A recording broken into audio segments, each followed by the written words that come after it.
Sans plus tarder, pour présenter cette conférence fort importante, je voudrais que vous accueilliez bien chaleureusement Madame Lise Bourbeau. Alors, quand on parle de la philosophie d'écoute de ton corps, c'est vraiment utiliser le corps physique pour devenir conscient de ce qui se passe au-delà du physique.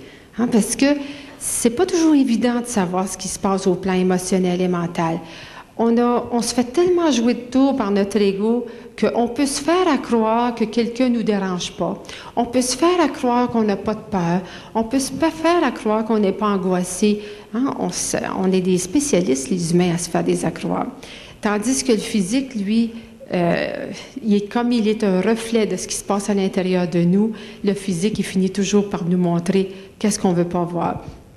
Et pas seulement notre corps physique, mais tout ce qui se passe dans notre physique. Puis pour moi, c'est ça qui a été la découverte la plus fantastique de ma vie, je crois, c'est d'être vraiment alerte à tout ce qui se passe dans mon monde, en sachant que c'est quelque chose en moi qui attire ça pour devenir conscient de ce qui se passe en moi.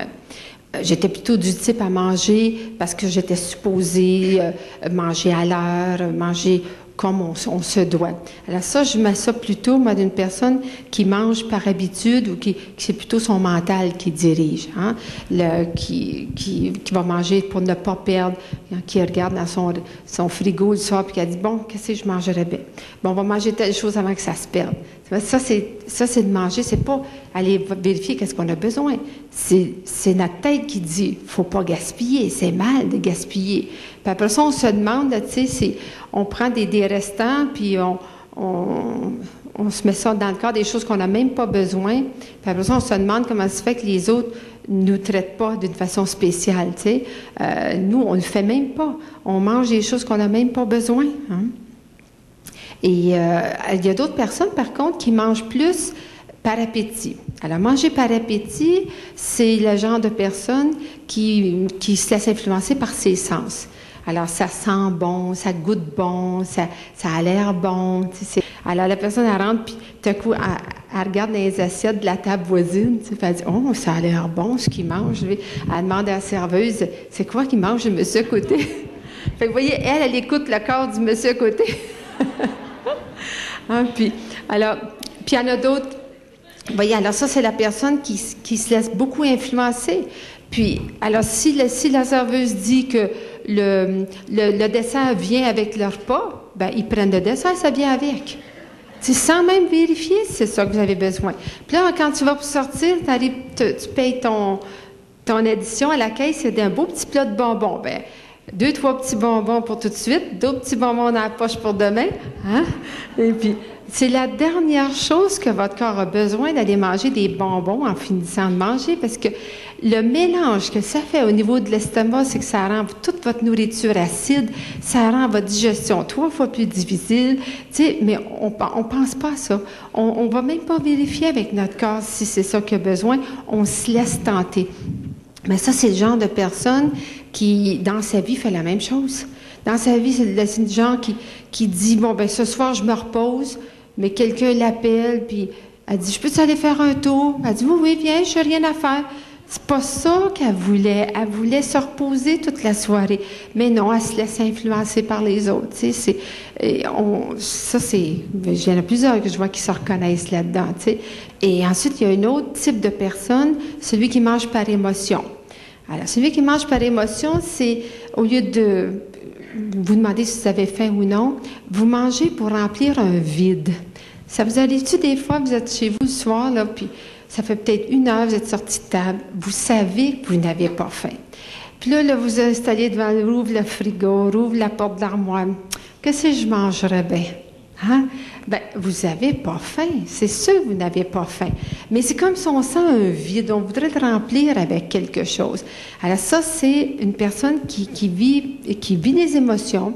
Il s'est passé des choses dans la journée qui lui ont fait vivre des émotions.